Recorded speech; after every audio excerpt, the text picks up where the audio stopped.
Sindhi special ટૂક બનાવવા માટે સૌપ્રથમ આપણે નાના નાના બટેકા લેવા છે 10 થી 12. એને આપણે એક વાટકામાં મીઠું નાખીને એને બધાને આપણે સરસ રીતે અડધો કલાક માટે પલાળી દેવાનું છે.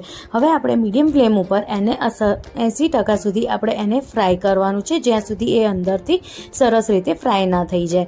હવે આપણે એને બધાને કાઢી લઈશું અને ઠંડુ કરવા એક સાઈડ મૂકી દઈશું.